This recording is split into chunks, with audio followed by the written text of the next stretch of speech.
Meu crime, ser poeta. Minha pena, a que escreve. O crime não prescreve. A pena é leve, mas é perpétua. Bom, meu nome é Renato Gomes, tenho 36 anos. Eu sou filho da Dona Beth, da Papelaria Paulista, uma paulistana que veio para cá com meu pai, um roraimense, seu Jacivaldo. E a gente veio para cá porque as coisas em São Paulo estavam muito difíceis. Veio para cá em 97. Então a gente veio tentar a vida aqui mesmo e acabamos fixando mesmo a vida aqui. Tenho um irmão, uma irmã, um sobrinho da minha irmã e 2 filhos, o Gabriel e o Cadu. Bom, aqui eu gosto bastante de estar frequentando, aqui em Porto Velho eu gosto de frequentar os balneários, né? São os locais que eu me identifico muito, que eu gosto muito de água.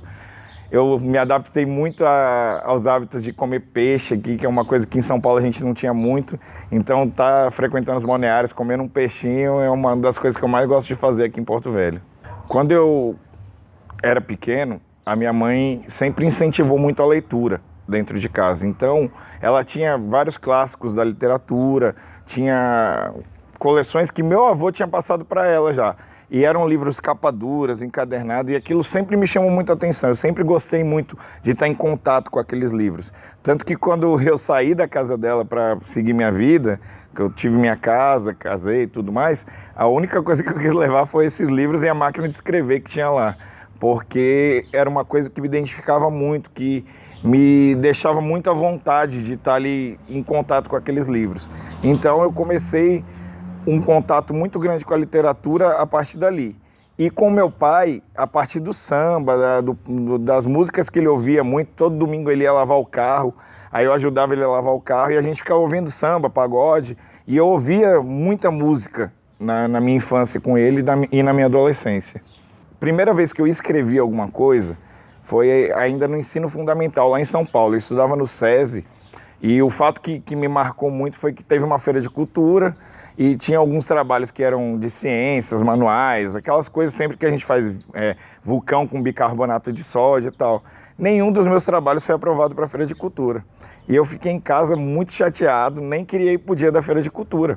Aí a professora ligou na vizinha, porque a gente não tinha telefone fixo em casa, para avisar que era para mim ir, porque eu tinha escrito uma historinha, ela tinha feito um livro daquela historinha. Eu escrevi sobre o menino e a sombra, um menino que não tinha com quem brincar e brincava com a própria sombra.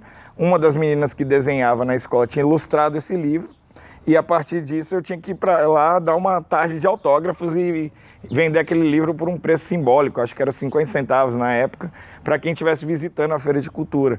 E aquilo me motivou muito, porque como eu não tinha tido nenhum outro trabalho aprovado na época da Feira de Cultura, eu falei, pô, é isso, vamos lá. Aí, a partir dali, eu tive muito gosto, eu já tinha gosto pela leitura, comecei a ter um gosto por escrever também. A partir disso, depois que eu tive esse contato com a escrita, comecei a escrever, eu passei a minha adolescência toda escrevendo coisas que eu não mostrava para muita gente. A minha mãe tinha muito conhecimento do que eu estava escrevendo, eu queria já fazer letras de música, só que eu ainda não tocava nada, então não tinha como musicar aquilo, era uma coisa que estava ali se desenvolvendo. Aí, quando eu fui fazer faculdade, eu tentei primeiro História, eu não consegui passar, eu fiquei 10 vagas fora, daí na segunda chamada também não entrei. Então, no ano seguinte, eu tentei para Letras, na Unir, e passei em Letras. Aí, esse contato com leitura, escrita, ficou ainda mais contínuo, né? Eu estava ali o tempo todo pelo curso de Letras, eu me graduei em Letras. Quando foi em 2011, teve o primeiro, eu não lembro qual a edição do Festival de Cultura da Unir, eu não lembro se era o primeiro. Teve um Festival de Cultura da Unir e eu lancei um e-book, Aliterações, que é um e-book, o meu primeiro livro que eu lancei foi através do e-book. E depois do Aliterações vieram o Entre o Concreto e o Abstrato e o Versos Naturais, que são livros físicos, que eu lancei pela editora Penalux. Nesse meio tempo eu fiz o mestrado em Estudos Literários da Unir, que eu tinha começado o Direito na Unir, e nessa época começou a ter o mestrado. Eu larguei Direito no terceiro período para ir fazer o mestrado em estudos literários. E depois disso eu ainda lancei o Crônicas do Velho Porto, que é um e-book também, compilação de várias crônicas que eu escrevi para o News Rondônia. No decorrer do tempo eu comecei a escrever crônicas, que é até uma coisa interessante essas crônicas, porque um dia eu estava em casa, a Camila Lima me ligou, minha amiga, ela era minha amiga da graduação e ela trabalhava no Diário da Amazônia e ela já tinha lido alguns textos meus. Ela falou que tinha um espaço para me publicar um texto se eu quisesse no Diário da Amazônia. E eu comecei a publicar. Toda segunda-feira saía na contracapa do Diário da Amazônia, saía um texto meu.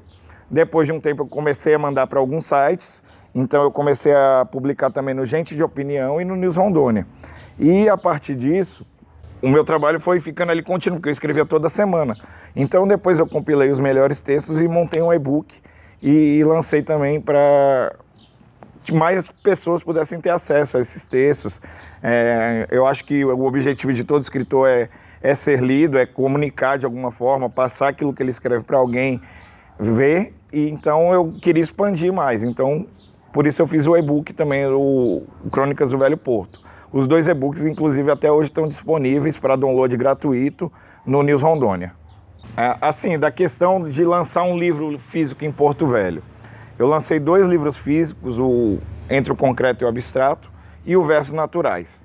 É muito complicado você lançar um livro físico quando você ainda não tem um público fixo. Eu não considero que eu tenho um público fixo. A maior parte dos que leem o que eu faço, o que eu produzo, são parentes, são amigos, são as pessoas que eu tenho um convívio. Então, fazer o lançamento de um livro nos moldes que eu fiz, que foi o que eu achei mais adequado para a época, que era a editora imprimiu uma tiragem de 100 livros, me mandou, eu tinha 30 dias para vender para pagar a editora. Ou seja, ou você tem o dinheiro antes para pagar já e pegar os livros e vender no seu tempo, ou você fazia dessa forma de pegar e ter um prazo para vender os livros. E eu consegui vender boa parte dos livros, porque eu fiz eventos de lançamento, mas foi com muita dificuldade. Tem gente que, me dá um livro teu aí, sabe, que é o livro na camaradagem, não vê que a gente está fazendo aquilo e tem que pagar, tem um custo. A arte em si, ela tem um custo para o artista que vai além da propriedade intelectual que ele está imprimindo ali, do tempo que ele está imprimindo ali. Ele tem que pagar para produzir.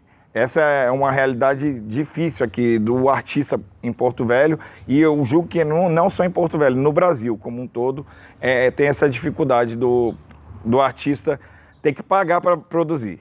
O que mudou da arte de quando eu comecei até agora é que lá em 2005, que é quando eu considero que eu comecei, porque eu lancei meu primeiro poema publicamente, assim, nos zines que circulavam na Universidade Federal de Rondônia, é que hoje a gente tem redes sociais que são uma ferramenta que facilita a propagação dos seus textos. Você posta o texto lá, mais gente tem acesso, curte, quando tem o compartilhamento, facilita ainda para ter um maior número de acessos, e a arte tem uma forma mais fácil de ser veiculada.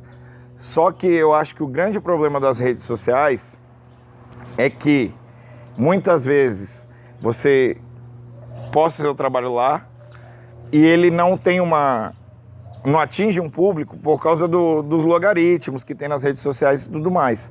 Isso dificulta. Daí você está aí mais uma vez tendo que botar dinheiro, às vezes para promover a publicação, para aumentar a difusão daquele trabalho. Então é uma dificuldade que eu sinto que ainda é muito grande na rede social. Porém, ela também, como eu disse no começo, ela facilita, é mais uma forma de você publicar e divulgar o seu trabalho. O cenário cultural de Porto Velho, eu vejo ele da seguinte forma. Ele é um cenário em construção ainda, porque tem muita coisa que está sendo trabalhada para criar uma identidade até cultural da cidade e dos próprios artistas. A gente tem lugares que nasceram no decorrer dos anos, como o Espaço Devaneio, o Espaço Cujuba, o Serenim, que infelizmente demonstra claramente uma das dificuldades que a gente tem, que abriu e depois fechou, que é a dificuldade dos espaços culturais conseguirem se sustentar. Eu acho que é uma dificuldade completamente inerente da falta de apoio do poder público. Por exemplo, eu tive à frente do Devaneio com o Kleber todos esses anos e a gente sentiu muitas vezes vontade de jogar tudo pro alto porque não estava dando, não tava, a conta de luz chegava, o que a gente tinha conseguido vendendo mercadorias, as bebidas e tudo mais no espaço no decorrer daquele mês não dava nem para pagar a conta de energia. Então são dificuldades que a gente vai sentindo com o passar do tempo que enfraquecem até a vontade de continuar. Mas a gente continua, briga, luta contra o sistema e é uma coisa que é muito difícil. Eu vejo que as políticas públicas no estado, na cidade, têm melhorado muito porque começaram a trabalhar com as ferramentas dos editais. Porém, eu acho que os editais ainda não são construídos de acordo com as necessidades da cena cultural. Eles têm que... É claro que eu entendo que o serviço público tem suas burocracias que têm que ser atendidas, porém, essas burocracias muitas vezes pesam demais a mão e dificultam para que os artistas, os espaços culturais, os promotores de cultura da cidade tenham acesso a esses editais de uma forma mais objetiva, é o que eu posso dizer. Construímos asas, mas quando a vida cai, não sabemos voar.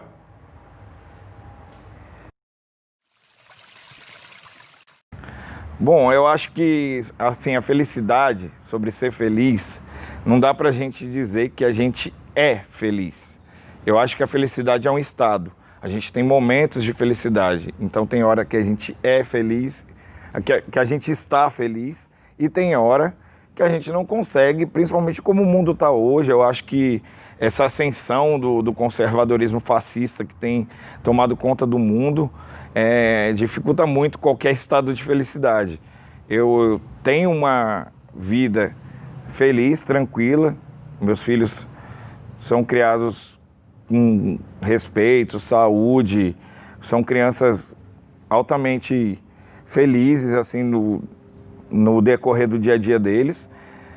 Eu tenho uma relação familiar muito tranquila, mas eu acho que a gente vendo tudo que se passa no mundo lá fora, não dá para ter uma felicidade como uma coisa permanente. A gente tem um estado de felicidade. Eu saber que tem uma criança da idade de um dos meus filhos passando fome por aí, não me deixa ser feliz o tempo inteiro. Então, sobre ter esperança das coisas melhorarem, eu acho que a gente ainda vai passar por uma turbulência, principalmente com o que a gente está vivendo durante essa pandemia. A gente vai, a sociedade como um todo vai amadurecer muito depois dessa pandemia e talvez as coisas melhorem por esse sofrimento que a gente está passando agora na pandemia. Eu sempre disse que, para mim mesmo, nas minhas vivências, que o sofrimento amadurece. E a sociedade está sofrendo muito com essa pandemia, embora o presidente e os asséculos dele relativizem muito isso, eu acho que é uma coisa que está causando muito sofrimento na sociedade, perdas, são mais de 160 mil mortos, e não dá para dizer que não há um sofrimento conjunto na sociedade.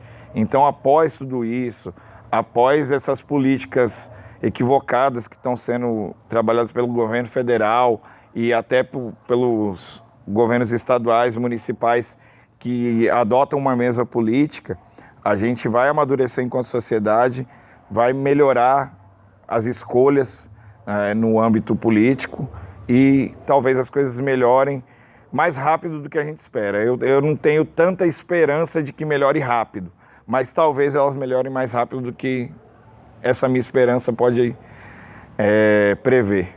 O que seria um mundo ideal para você? Eita porra. Bom, um mundo ideal para mim seria um mundo sem desigualdades, que ninguém precisasse passar necessidades.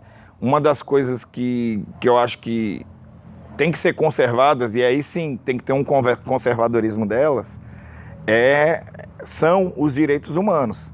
Eu acho que é uma coisa que é inalienável, não dá para abrir mão delas, os direitos humanos. Então, se a gente tiver um mundo onde todos os direitos humanos, de todos os seres humanos, sejam respeitados, a gente vai ter um mundo ideal, preservando-se a igualdade social, que ninguém passe fome, que ninguém passe necessidades extremas, na pobreza extrema.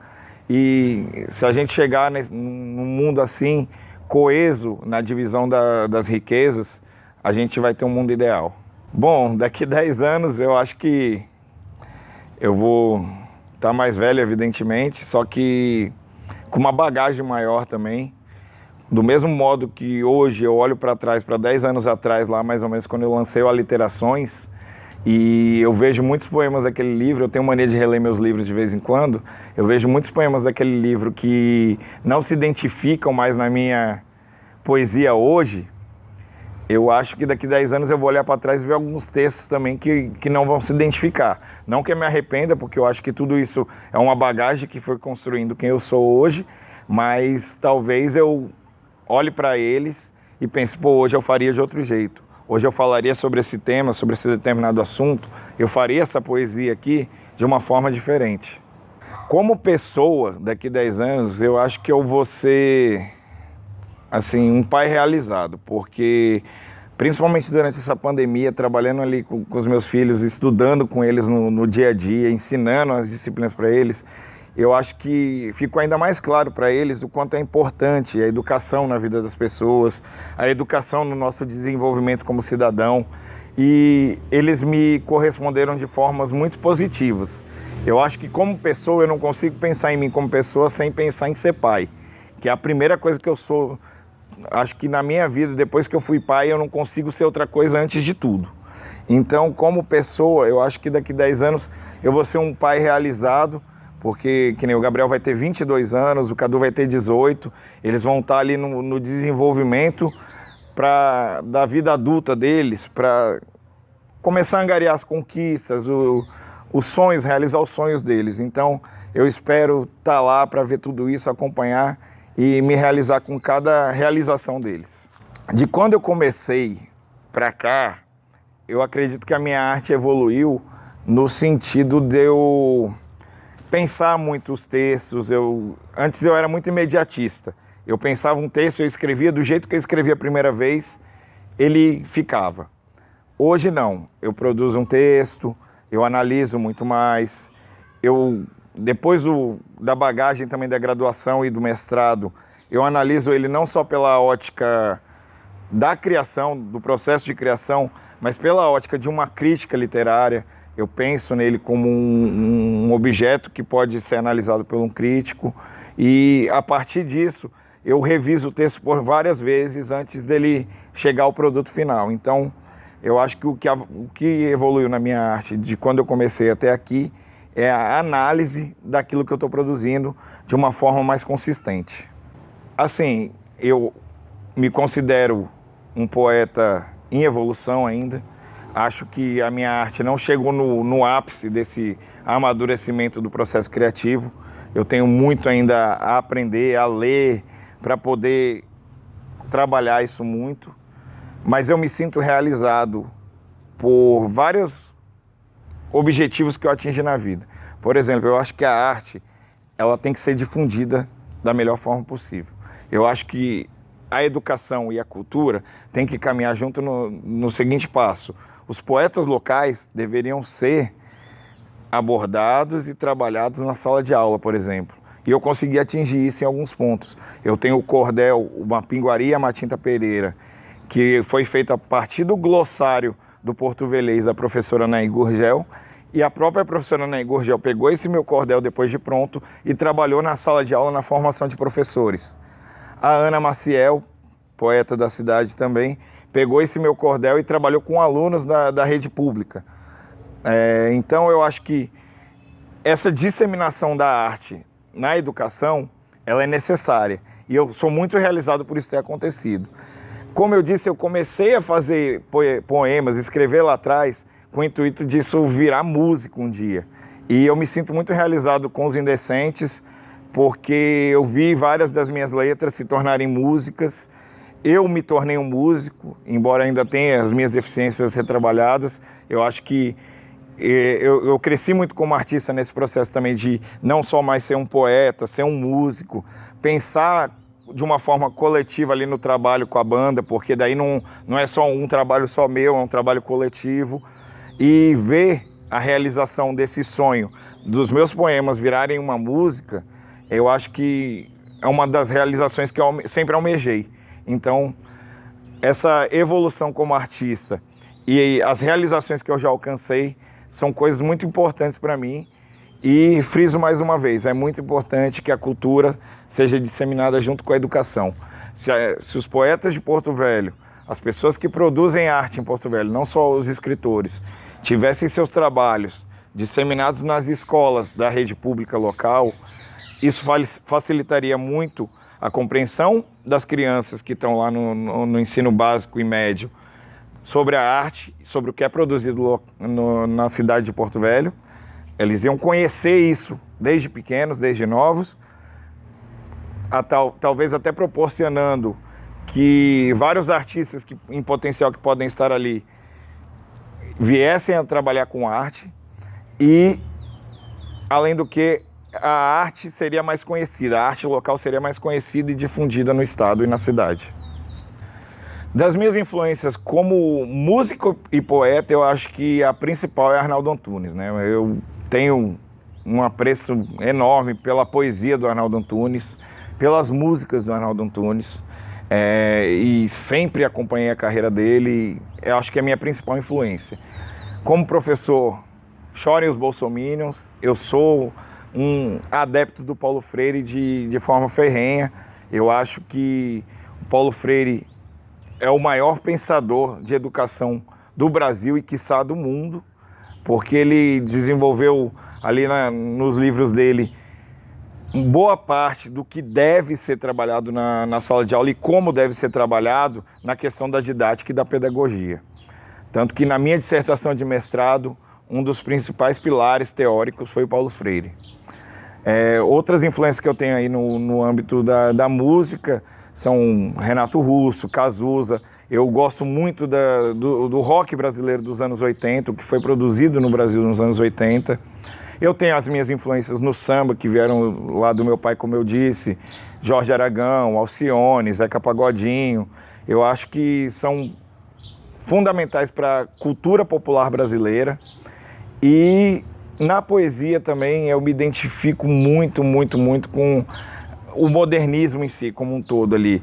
Os irmãos Campos, que vieram com concretismo, e o Décio Pignatari, toda essa parte que veio a partir da Semana de Arte Moderna, que depois gerou o concretismo e o desenvolvimento de uma poesia com um caráter mais nacional, sem ficar imitando o que vinha de fora, e com uma perspectiva voltada para uma poesia que dialogue com o leitor de outras formas sem ser o texto. Eu acho que são as minhas principais influências. Eu quero agradecer os meus pais por todo o apoio e incentivo na minha educação, na minha criação ali, para que eu pudesse ser quem eu sou hoje. Se eu cheguei onde eu cheguei foi porque eu tive uma base de como a educação é importante para a vida. Agradeço imensamente a minha esposa, a Bruna, por todo o apoio também, sabe? Ela sempre está ali apoiando, vai nos ensaios da banda, está sempre junto. Já até quase discutiu aí com um jurado num certo concurso aí, porque ele mandou eu ler mais. E foi bem engraçado. E me senti honrado pela defesa que ela tomou partido. Agradeço aos meus filhos que estão sempre comigo e eu sinto a admiração deles e isso me contagia e me motiva. Agradeço o Caio e o Kleber porque a nossa parceria é uma das coisas mais legais que eu construí ao longo dessa vida de artista. Eu acho que o que a gente fez ali na banda, no devaneio, é fundamental para me chamar de artista. O devaneio, para mim, é uma coisa muito importante. A gente viu vários artistas passarem pela primeira vez num palco, vários artistas da cidade já têm uma certa bagagem, se apresentarem lá também. Então eu agradeço muito a toda essa oportunidade que eu tive na minha vida de artista, de conviver com essas pessoas que eu convivi e construir parcerias e amizades que só levam a gente, a união dos artistas aqui, e engrandecer a cena.